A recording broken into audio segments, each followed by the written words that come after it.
श्री सच्चिदानंद सद्गुरु साईनाथ महाराज की जय। आरती साई बाबा सौख्यदातार जीवा शरण रजातले जावा दासा विसावा भक्ता विसावा। आरती साई बाबा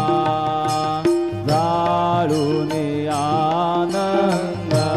सत्वरूपी राहे रंग मोक्ष जनादावे डोळा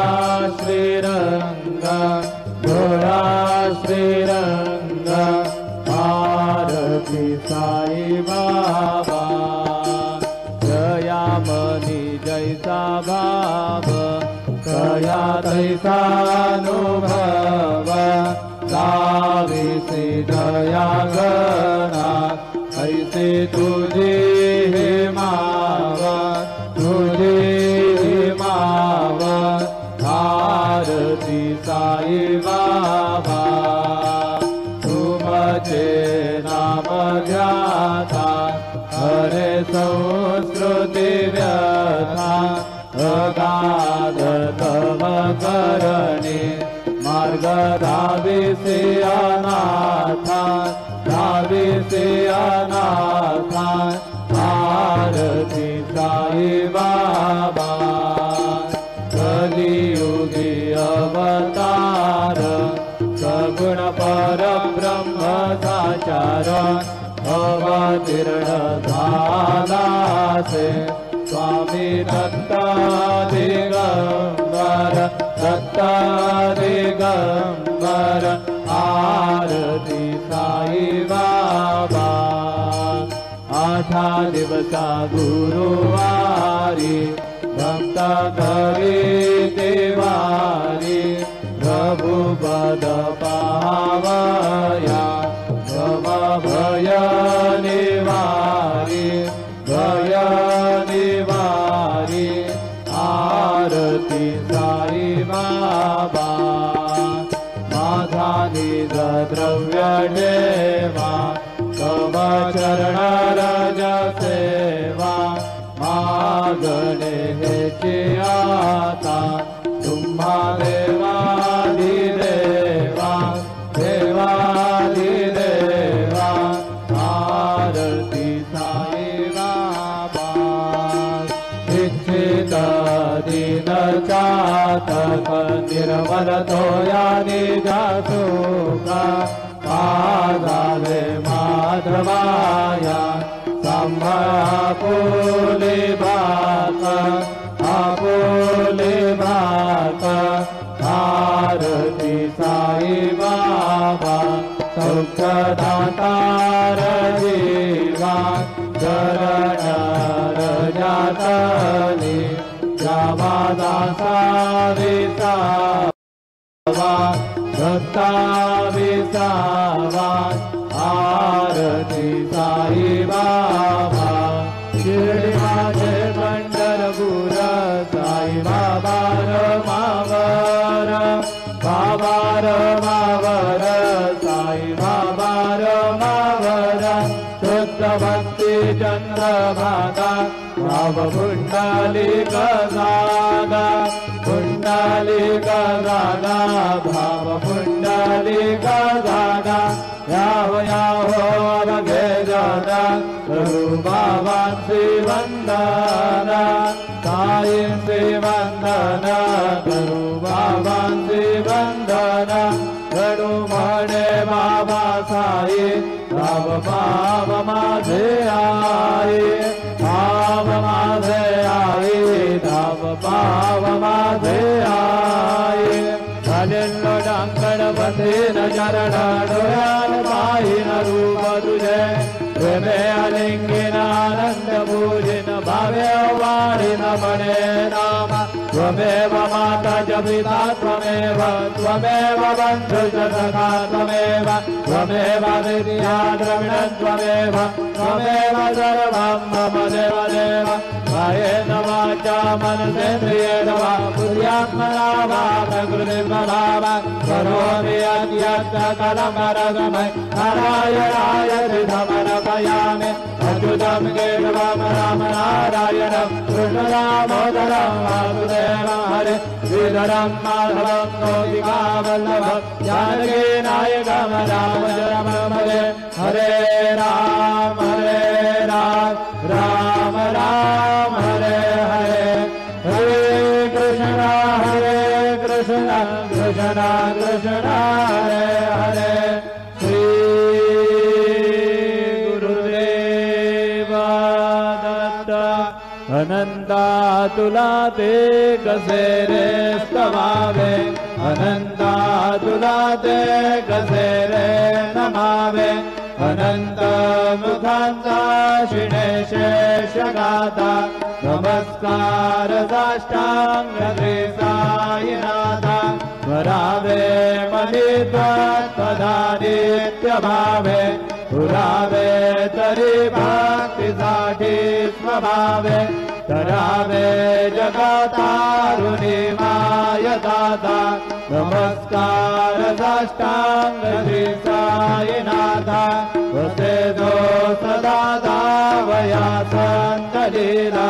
दिसे आद्य लोकांतरी जो जनाला परियांतरी ज्ञान कैवल्यदाता नमस्कार साष्टांग श्री साईनाथा वराला जन्म मानवाचा नरासार्थका साधनीभूत साचा करू साई प्रेमा गळाया हंता नमस्कार साष्टांग श्री साईनाथा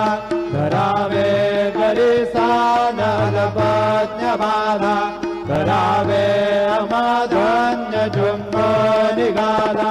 मुखी घाल प्रेमी खरा ग्रास आता नमस्कार साष्टांग श्री साईनाथा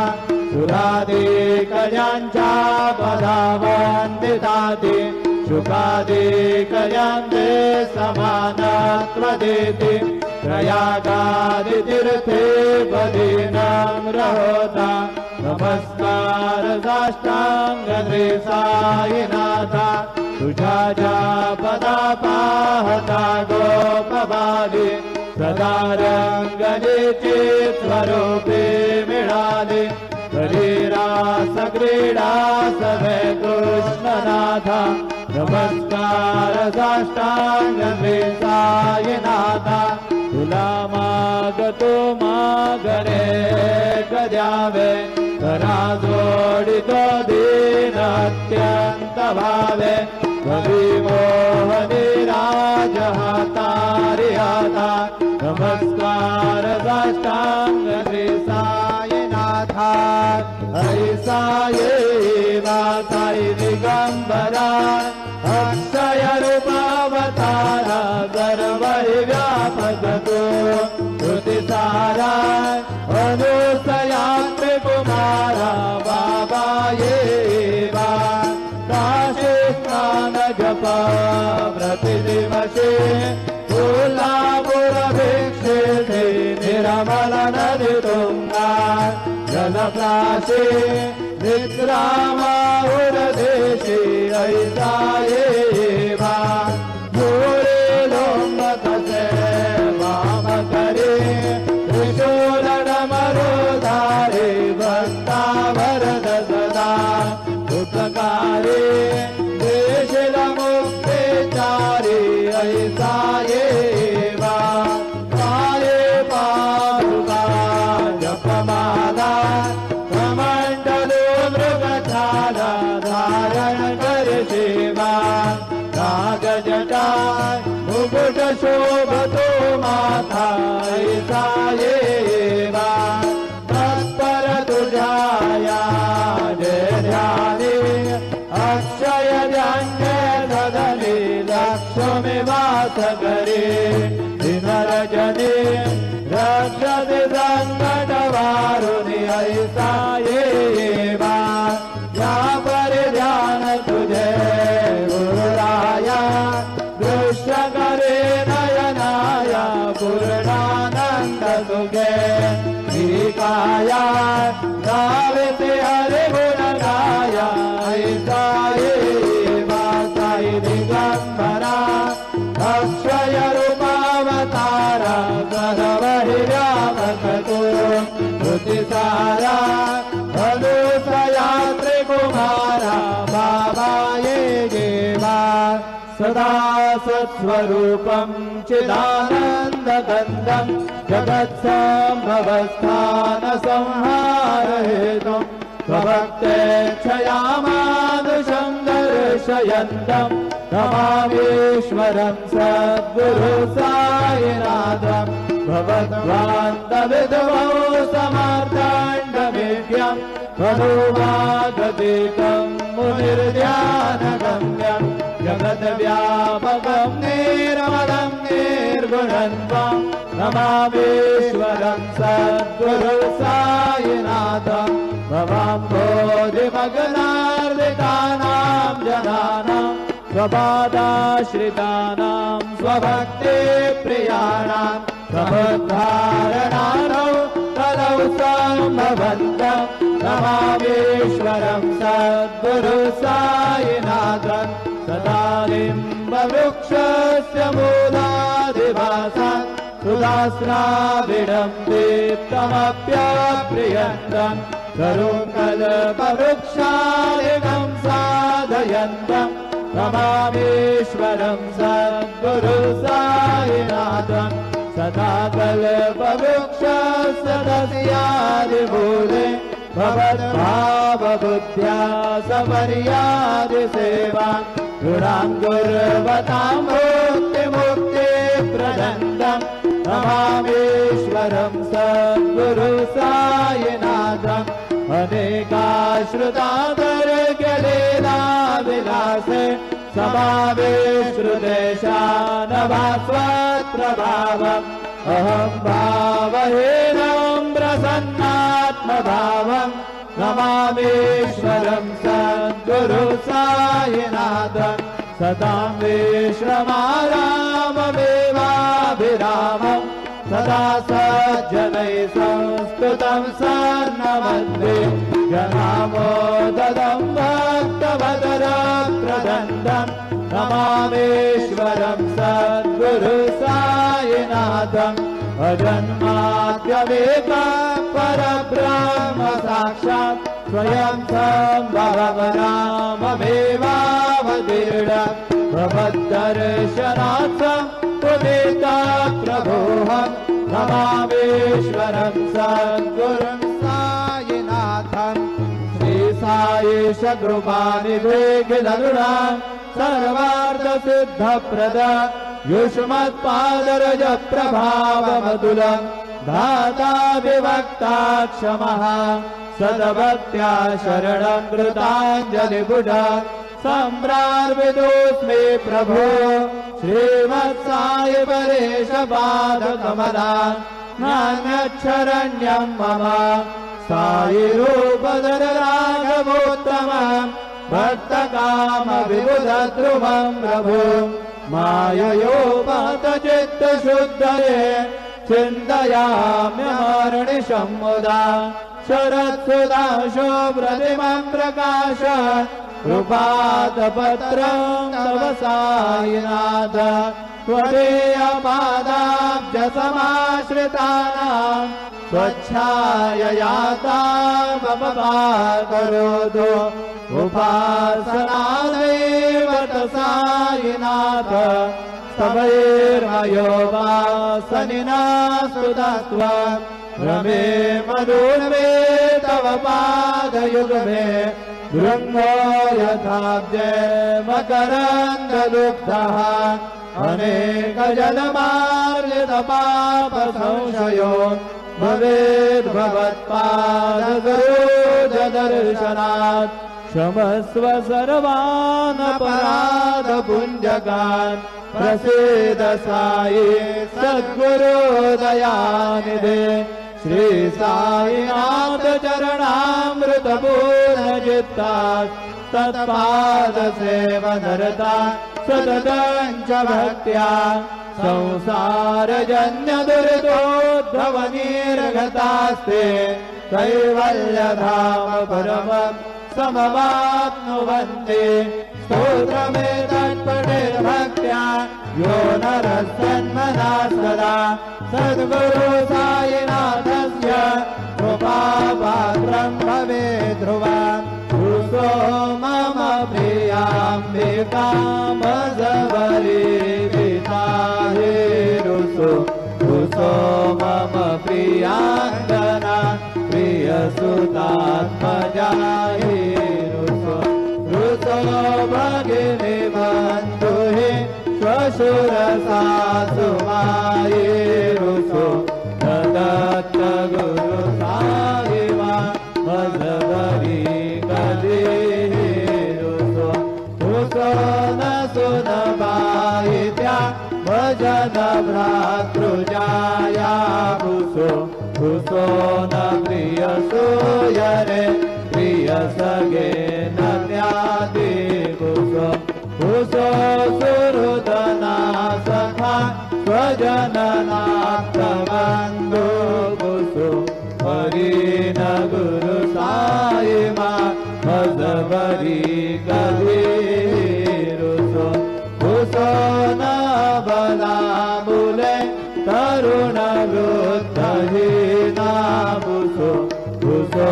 न गुरु धागुडे भजन तोरसाने रुसो रुसो न च भले बुरे सुजन साधुहीना रुसो हरि न गुरु साईमा मजवरी गधी रुसो रुसो चतुरतत्त्वरे विबुध प्राज्ञादि रुसो रुसो हि विदुषे स्त्रिया कुशल पंडिता हि रुसो रुसो महिपतियते भजत तापसी रुसो दत्त गुरु साईमा मजवरी गदी रुसो रुसो कवि ऋषि मुनि अनघ सिद्ध योगी रुसो रुसो हि बृहदेवता विगुल ग्राम देवी रुसो रुसो धल पिशाचहि मलिन डागिनी रुसो दत्त गुरु साईमा मजवरी गधी रुसो रुसो मृग गृमे अखिल जीव जन्तु रुसो रुसो विटभ्रस्तरा अचल अपगाति रुसो रुसो भवनाग्निवारवनि पाञ्चतत्त्वे रुसो दत्त गुरु साईमा मजवरी गधी रुसो रुसो विमल किन्नरा अमल यक्षणी रुसो रुसो शशि खगादि गगनि तारकाहि रुसो रुसो अमर राजहि अदय धर्म राजा रुसो दत्त गुरु साईमा मजवरी गधी रुसो रुसो मन सरस्वती चपल चित्त देहि रुसो रुसो बबुधि शाखिला कठिन काल तोहि रुसो रुसो सकल विश्व महितु ब्रह्म गोलम रुसो दत्त गुरु साईमा मजवरी गधी रुसो विमूढ़ मनुनि हसो मदन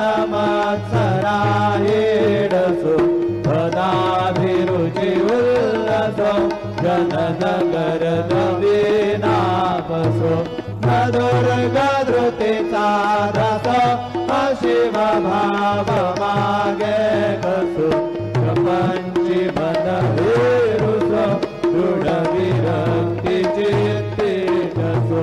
गुणाचे गुणानसो न चतुहा कशाचे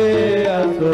सदैव हृदये वसो मनसि ध्यानि साये वसो तदे प्रणयमो रसो निखिल दृश्यमावादिषु तदत्त गुरु सायिमा उपरियाचमेनारुषो हरि ओम यज्ञेन यज्ञमयजन्त देवा तानि धर्माणि प्रथमान्यासन् देहनागं महिमा सजन्त यत्र पूर्वे साध्या सन्ति देवाः ॐ राजाधिराजाय प्रसय्य साहिने नमो वयं वै श्रवणाय गुरुमहे समे कामान काम कामाय मह्यं कामेश्वरो वै श्रवणो दधातु कुबेराय वै श्रवणाय महाराजाय नमः ॐ वस्ते साम्राज्यं भोज्यं साराज्यं वैराज्यं पारमेष्ठ्यं राज्यं महाराज्यमाधिपत्यमयं समन्तपर्यात् ईशात् सार्वभौम सार्वयुषान्दाता परार्धात् हृदये समुद्रपर्यन्ताय एकरारदिदप्पेदश्लोक विगीतो मरुतपरिवेष्टार मरुतस्यावसङ्गृहे आविष्कृतस्य कामप्रेर्विश्वे देवा सभासदैते श्रीनारायण वासुदेवा सच्चिदानंद सद्गुरु साईनाथ महाराज की जय। करचरण कृतं वा कायजं कर्मजं वा श्रवणनयनजं वा मानसं वा पराधं वेदमवेदं वा सर्ववेद क्षमस्व। जय जय करुणाब्दे श्री प्रभो साईनाथ श्री सच्चिदानंद सद्गुरु साईनाथ महाराज की जय।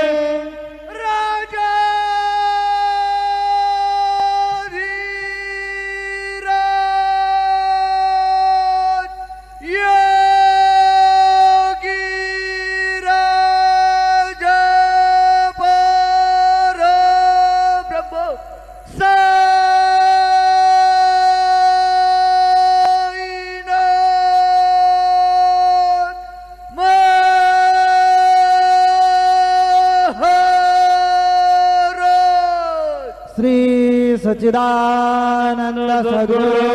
साईनाथ महाराज की जय।